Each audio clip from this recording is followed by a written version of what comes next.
Hello दोस्तों, मैं Sarla Yadav SY Hindi platform channel पर एक बार फिर से आप सभी का हार्दिक अभिनंदन करती हूं। और हमने अपने SY हिंदी प्लेटफॉर्म चैनल पर UGC नेट के लिए हिंदी साहित्य पढ़ाना शुरू कर रखा है। जो भी UGC नेट का सिलेबस दिया गया है और वही हिंदी साहित्य का भी सिलेबस है। मतलब हिंदी साहित्य में भी वही सब है जो अन्य प्रतियोगी परीक्षाओं में भी पूछा जाता है।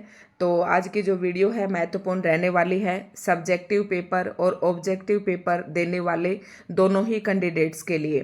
तो MA और BA में भी पाश्चात्य काव्य शास्त्र दिया हुआ होता है। तो आज हम पाश्चात्य काव्य शास्त्र की ही हम एक वीडियो लेकर आए हैं जिसमें प्लेटो का अनुकरण सिद्धांत पढ़ेंगे। तो पाश्चात्य काव्य शास्त्र आज हम पढ़ रहे हैं। पाश्चात्य काव्य शास्त्र की ये हमारी पहली ही क्लास है और लगभग ये जो टॉपिक हैं पाश्चात्य काव्य शास्त्र के, जैसे कि प्लेटो का अनुकरण सिद्धांत है, अरस्तु का अनुकरण विरेचन सिद्धांत है, लोजाइन्स का उदात्त का सिद्धांत है, विलियम वर्ड्सवर्थ का स्वच्छंदतावाद, मैथ्यू आर्नल्ड, इन सभी के सिद्धांत जो हैं हम एक एक करके पढ़ेंगे। तो ये सिद्धांत जो है ना, अक्सर जो स्टूडेंट होते हैं उनको बहुत ही टफ लगते हैं, लेकिन मुझे ये बहुत ही आसान लगते हैं और UGC नेट में भी 1 या 2 प्रश्न यहाँ से ज़रूर पूछे जाते हैं। रही बात आपके जो बच्चे मास्टर डिग्री कर रहे हैं हिंदी से, तो उनके भी ये जो प्रश्न है सीधे तौर पर पूछा जाता है। तो UGC नेट का ये कौन सी इकाई के अंतर्गत आता है? तो इकाई नंबर 3 के अंतर्गत पाश्चात्य काव्य शास्त्र दिया गया है। वहाँ पर आपको साहित्य शास्त्र भी लिखा हुआ मिल सकता है, तो आपको कंफ्यूज नहीं होना है। ये हम आज के वीडियो में पाश्चात्य काव्य शास्त्र पढ़ रहे हैं और पाश्चात्य काव्य शास्त्र यूनिट नंबर 3 UGC नेट के सिलेबस के अंदर दी गई है। जिसको UGC नेट का सिलेबस अभी तक पता ही नहीं है वो हमारे चैनल पर जाएं और UGC नेट के सिलेबस को सर्च करें।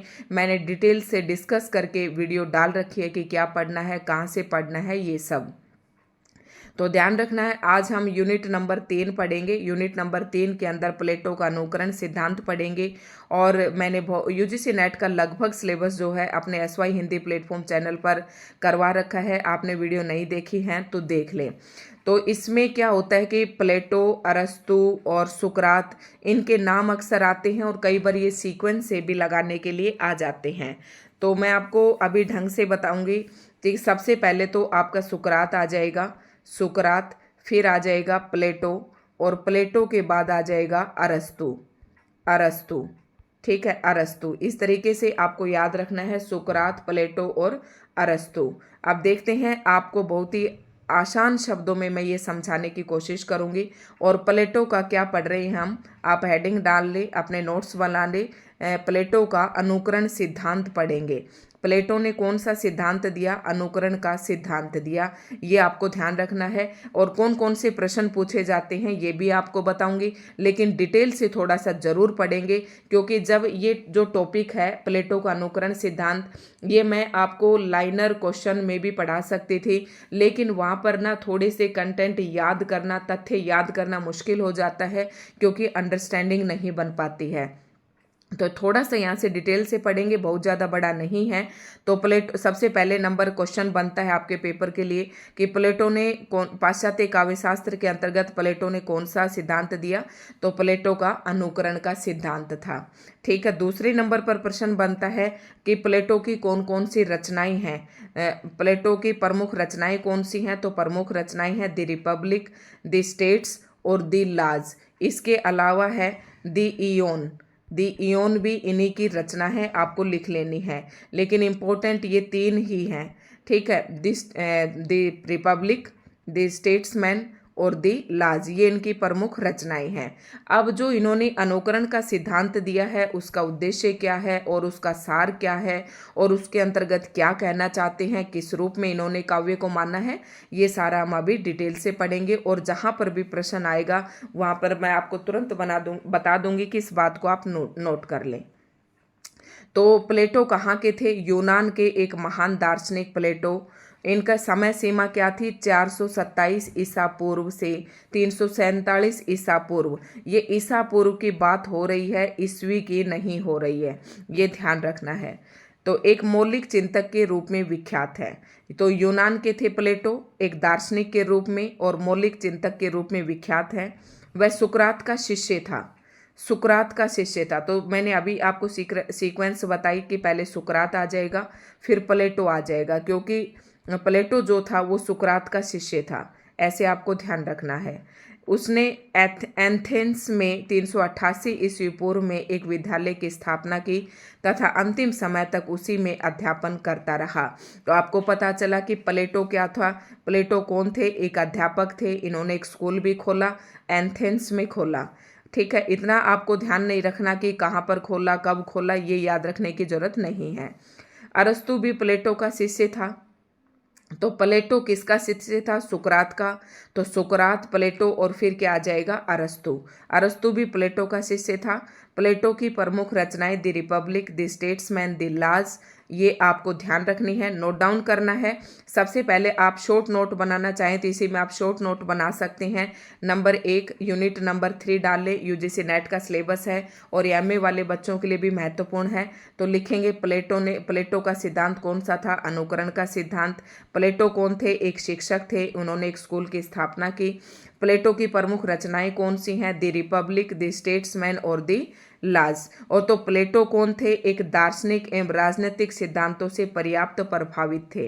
प्लेटो के साहित्यिक जो विचार थे, मतलब एक साहित्यकार के रूप में अगर बात करें प्लेटो की, तो एक दार्शनिक और राजनीतिक सिद्धांतों से काफी प्रभावित थे। प्लेटो के समय तक कवि को समाज में आदरणीय स्थान प्राप्त था। ये तो आपको पता है कि पहले की ये उस समय की बातें हो रही है। अगर ईसा पूर्व की तरफ अगर हम ध्यान दें तो ये है 427 ईसा पूर्व। इसी से थोड़ी सी पहले या इसके आसपास लगभग चाणक्य और चंद्रगुप्त की आप बात देखेंगे। तो उस समय क्या था कि उस समय आदरणीय स्थान प्राप्त था कवि को समाज में। वह उपदेशक, मार्गदर्शक, संस्कृति का रक्षक माना जाता था। मतलब प्लेटो के समय तक कवि को समाज में काफ़ी आदरणीय स्थान प्राप्त था और प्लेटो के समय में जब कवि को समाज में एक उपदेशक के रूप में माना जाता था, मार्गदर्शक और संस्कृति का रक्षक भी कहा जाता था। ठीक है, होमर प्लेटो का समकालीन ऐसा ही कवि था। अब होमर दे दे, आपको 4 नाम दे दे, तो होमर जो था वो प्लेटो का ही समकालीन कवि था। यद्यपि होमर के प्रति प्लेटो भी आदर भाव रखता था, किंतु वह उसके कवि क्रम को हे दृष्टि से देखता था। मतलब जो प्लेटो था एक टीचर था, इन्होंने एक स्कूल भी खोला, एक अध्यापक था, कवि था, अध्यापक नहीं एक कवि था और एक स्कूल भी खोला इन्होंने। और जो प्लेटो के समकालीन ही होमर थे, होमर भी कवि क्रम से एक कवि ही थे और जो प्लेटो थे वो होमर के प्रति आदर भाव रखते थे। लेकिन होमर का जो कवि कर्म था, यानी कि होमर जो रचनाएं करते थे उनको हे की दृष्टि से देखते थे। हे की दृष्टि मतलब थोड़ी दूसरी ही नज़र से देखते थे, कोई आदर का भाव नहीं था उसके काव्य कर्म के प्रति।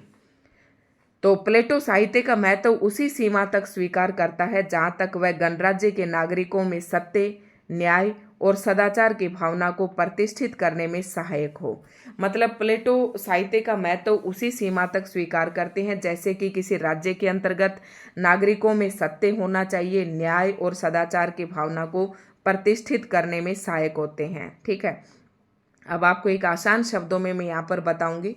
कला और साहित्य की कसौटी उसके लिए आनंद एवं सौंदर्य न होकर उपयोगितावाद था, ये आपको याद रखना है। तीसरा प्रश्न, पहला मैंने आपको बताया कि प्लेटो ने अनुकरण का सिद्धांत दिया, फिर मैंने प्लेटो की रचनाएं बताई आपको, और फिर आपको पूछना है कि कला और साहित्य की कसौटी के लिए काव्य को क्या मानते थे प्लेटो। तो काव्य कला के बारे में उनका क्या विचार था? तो क्या विचार था, वो काव्य को क्या मानते थे? आनंद एवं सौंदर्य न होकर उपयोगितावाद था। ये वर्ड आपको ऑप्शन में लिखा हुआ मिल सकता है।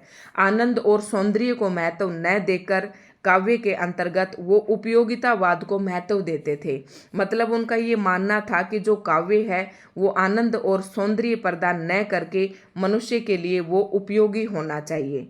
ठीक है, वह कहता है कि एक गोबर से भरी हुई टोकरी भी सुंदर कही जा सकती है यदि वह अपना कोई उपयोग रखती हो, अन्यथा एक स्वर्ण जटित चमचमाती हुई ढाल भी अति असुंदर है यदि वह उपयोग की दृष्टि से महत्वहीन हो। देखो ये शब्द आपसे सीधे तौर पर पूछे जा सकते हैं कि ये शब्द किसने कहे। एक गोबर से भरी हुई टोकरी भी सुंदर कही जा सकती है। मतलब एक टोकरी है वो गोबर से भरी हुई है तो ये भी सुंदर कही जाएगी अगर इस टोकरी का कोई उपयोग है तो। ठीक है। इसके अलावा अगर कोई एक सोने की हमारे पास टोकरी है, स्वर्ण जडित चमकती हुई ढाल तलवार होती थी ना, इस तरीके से सोने की कोई ढाल है तो वो भी हमारे लिए कोई महत्व नहीं रखती अगर उसका कोई उपयोग नहीं है तो समझ गए। इनका जो सिद्धांत था काव्य के लिए वो था उपयोगितावाद, कि काव्य जो है उपयोगी होना चाहिए। दुर्भाग्य से उस समय का यूनानी साहित्य कामोत्तेजक एवं भावोद्वेलन प्रधान था। मतलब यूनान का जो साहित्य था वो काम उत्तेजना से भरपूर था, भावों की अधिकता थी उसमें।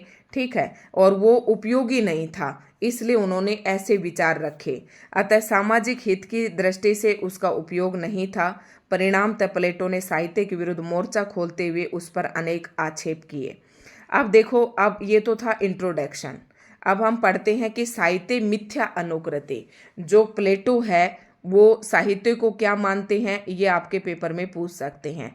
प्लेटो जो है साहित्य को क्या मानते हैं, मिथ्या अनुकृति मानते हैं। मिथ्या का मतलब होता है झूठ, मतलब एक झूठ अनुकृति। अनुकृति का मतलब होता है रचना। ठीक है। कृति होता है रचना, तो एक झूठी रचना मानते हैं।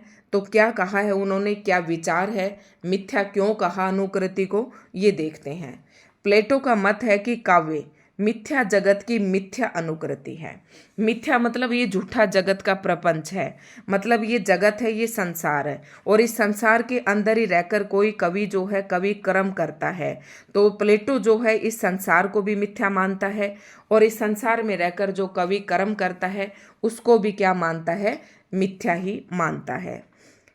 तो यह अनुकृति मिथ्या एवं भ्रामक है। कवि कह रहा है कि यह अनुकृति जो होती है, रचना जो होती है कवि द्वारा की गई, वो मिथ्या है और भ्रामक है। आप इसके शॉर्ट्स नोट्स बना सकते हैं।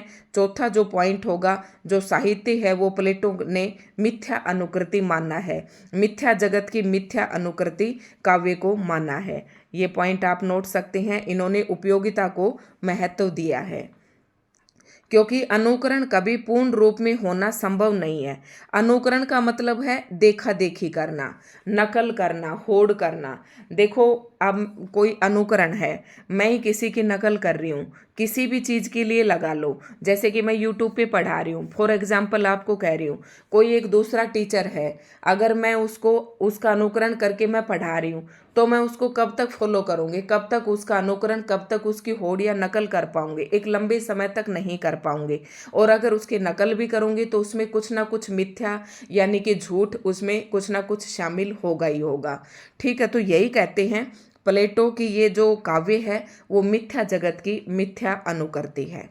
ठीक है। उनका जिन वस्तुओं की अनुकृति कवि प्रस्तुत करता है, कह रहा कि कवि जिन वस्तुओं की अनुकृति कवि प्रस्तुत करता है उनका सत्य रूप तो केवल विचार रूप में अलौकिक जगत में ही है।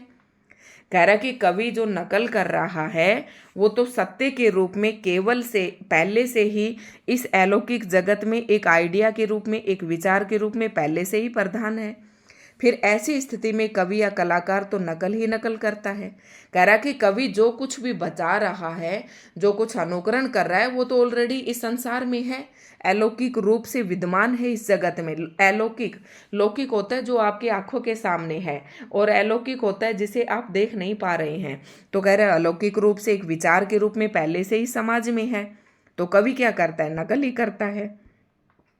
प्लेटो के विचार से कवि या कलाकार मिथ्या जगत की मिथ्या अनुकृति करता है। इस प्रकार वह सत्य से दो गुना दो रू हो जाता है। मतलब प्लेटो का क्या मानना है कि जो साहित्य है वो मिथ्या जगत की मिथ्या अनुकृति है, और कवि क्या करता है, इस संसार में हर चीज का अनुकरण करता है। अनुकरण करेगा तो वो उसकी नकल हो गई। ठीक है। नकल की नकल करता है। कवि कह रहा है कि अगर कवि इस संसार का अनुकरण करके रचना करता है तो वो क्या कर रहा है, कवि या कलाकार तो नकल ही नकल करता है। ठीक है। तो क्या हुआ, कलाकार, कवि या कलाकार मिथ्या जगत की मिथ्या अनुकृति करता है। तो कवि कह रहा है, प्लेटो कहता है कि वह सत्य से दो गुना दूर हो जाता है। आई होप आप समझ गए होंगे जो मैं कहना चाह रही हूँ। इसलिए वह प्रशंसनीय नहीं है अपितु दंडनीय है। दंडनीय मतलब जो दूसरे की नकल करता है तो वो दंडनीय है, वो प्रशंसनीय नहीं है। दूसरा देखो, अपने सबके मत हैं, अलग अलग मत हैं, हम इनके मत पढ़ रहे हैं, कोई बहस नहीं कर रहे हैं। प्लेटो की मान्यता थी कि कवि को मनोरंजन प्रधान और अस्वस्थ मनोवेग मतलब जैसे संवेग आपने पढ़े होंगे, जैसे दुख, दर्द, घृणा, कृतृष्णा, ये सब आपने पढ़े होंगे। तो मनोवेगों को उत्पन्न करने वाली कविताएं नहीं लिखनी चाहिए। प्लेटो की मान्यता थी कि कवि को मनोरंजन प्रधान और अस्वस्थ मनोवेगों को उत्पन्न करने वाली कविताएं नहीं लिखनी चाहिए। ठीक है, और इस बात से तो हम भी सहमत हैं कि नहीं, इस प्रकार की नहीं लिखनी चाहिए और एक तरीके से लिखनी भी चाहिए। ठीक है, बच्चे जिन कथा कहानियों को सर्वप्रथम सुने वे उदात्त विचारों वाली हों। सामाजिक उपादेयता एवं नैतिकता से हीन कविता का समर्थन प्लेटो नहीं करता।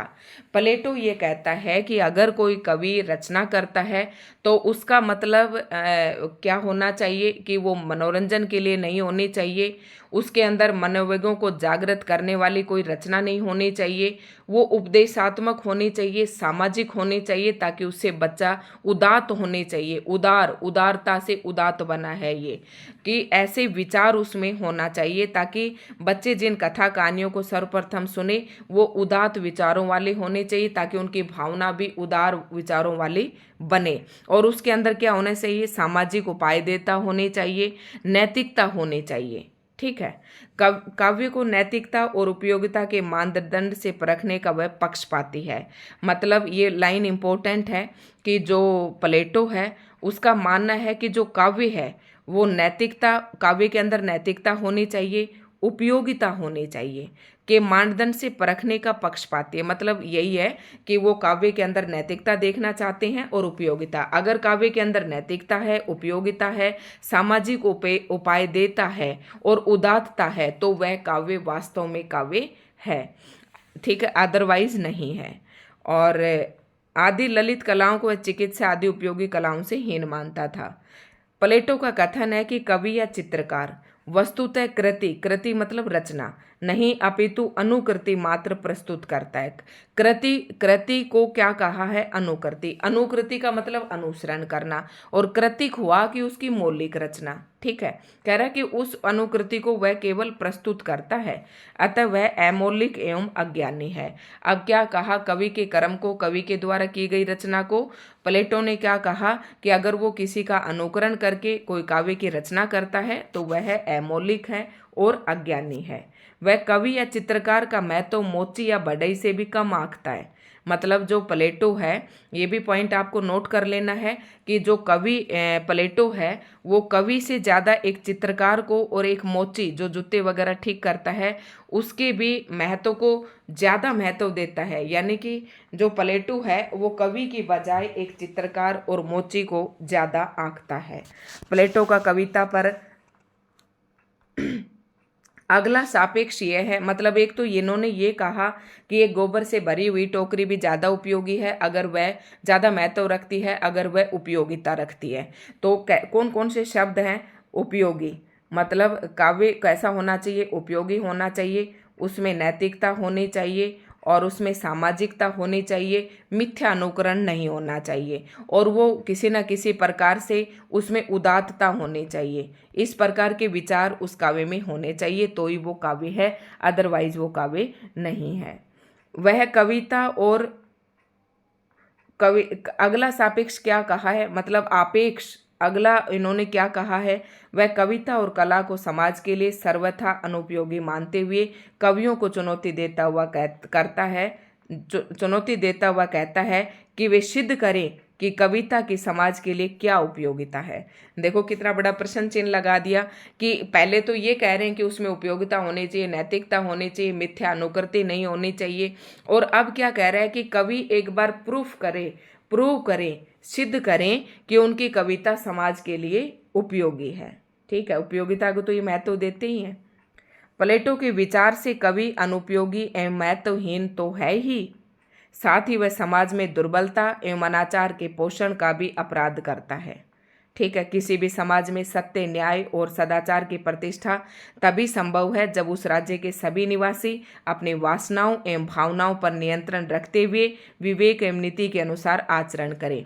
बिल्कुल सही बात है, ये बातें तो इसने बिल्कुल सही कही हैं कि कोई भी जो किसी भी समाज में सत्य, न्याय और सदाचार की प्रतिष्ठा, मतलब कोई भी समाज है वो सत्य, न्याय और सदाचार पर तभी प्रतिष्ठित हो सकता है जब उस राज्य के सभी निवासी अपनी वासनाओं एवं भावनाओं पर नियंत्रण रखते हुए विवेक एवं नीति के अनुसार आचरण करें। विवेक क्या होता है? बुद्धि, और नीति मतलब सिद्धांत जो कुछ होते हैं हमारे, नीति होती है। नीति हमेशा ये कहती है कि ये काम अनिवार्य है, ये काम अनुचित है, ये काम उचित है, तो ये सब हमें नीति ही बताती है। कह रहा है कि ऐसा होना चाहिए।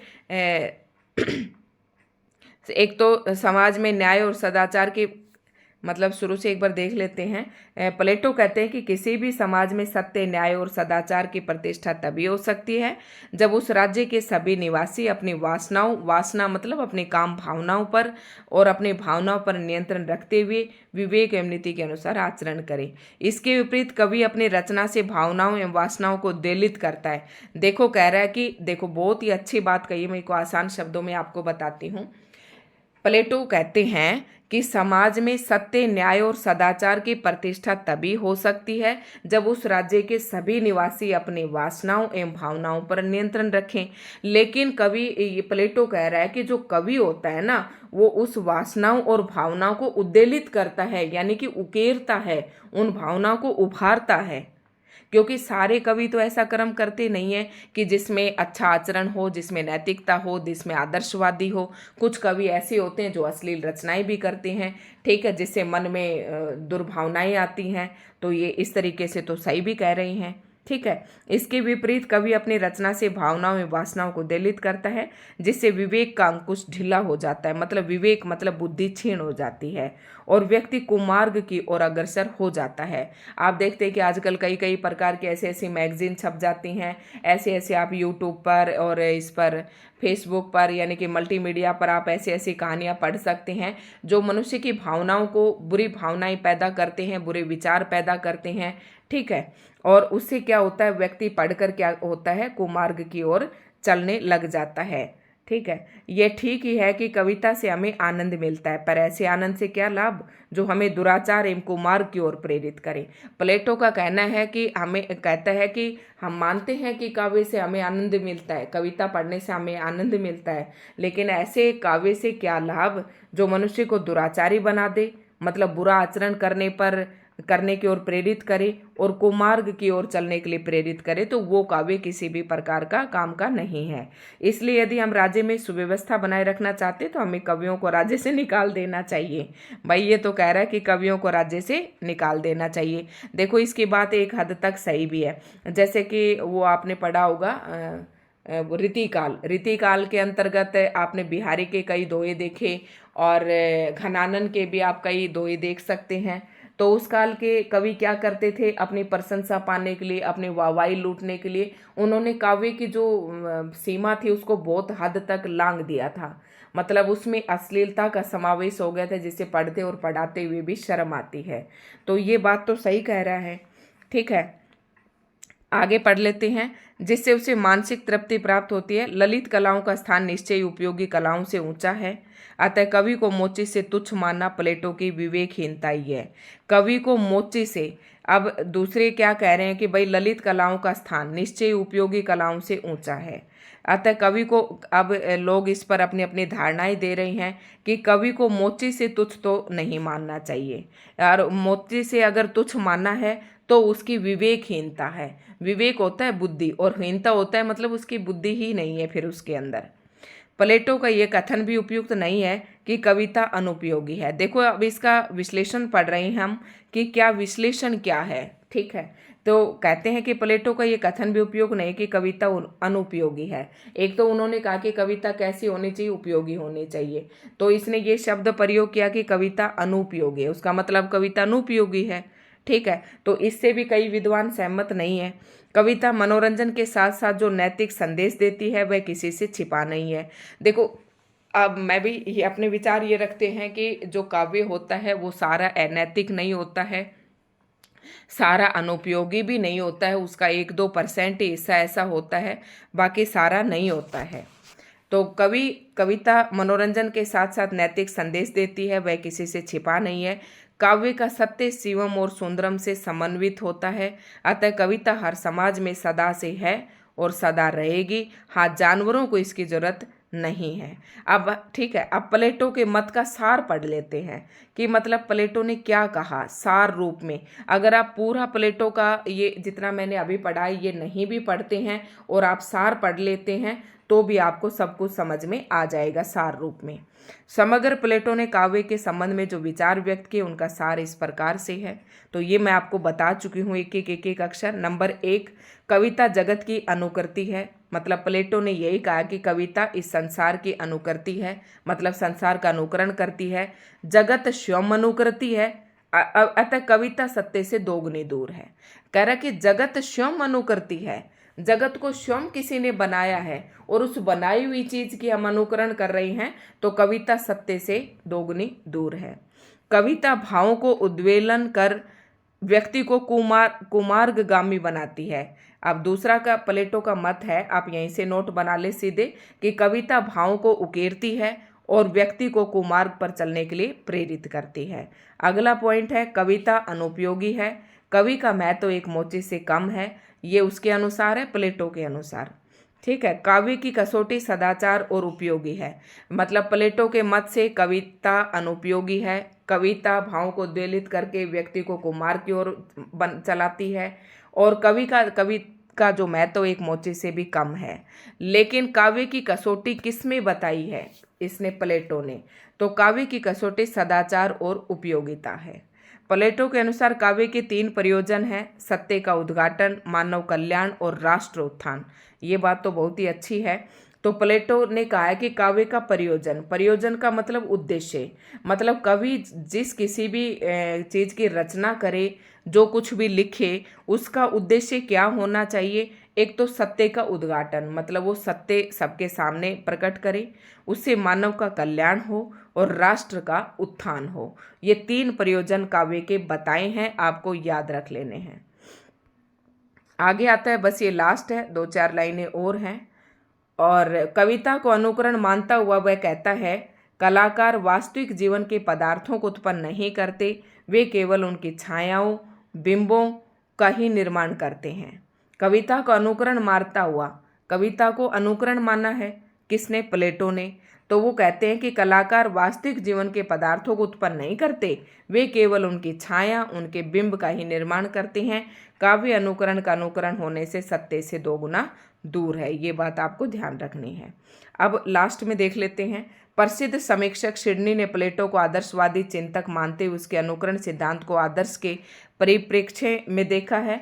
उसने प्लेटो के अनुकरण की व्याख्या करते हुए लिखा है, मतलब सिडनी ने जो प्लेटो का आदर्शवादी विचार था उसकी व्याख्या करते हुए क्या लिखा है कि अनुकरण वह प्रक्रिया है, ये सिडनी के अनुसार है कि अनुकरण वह प्रक्रिया है जो वस्तुओं को उनके यथार्थ रूप में नहीं अपितु आदर्श रूप में प्रस्तुत करती है।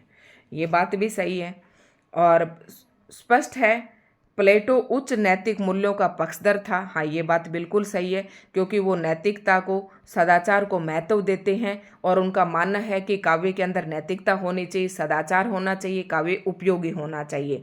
तो इन बातों से स्पष्ट होता है कि वो नैतिक मूल्यों के पक्षधर हैं।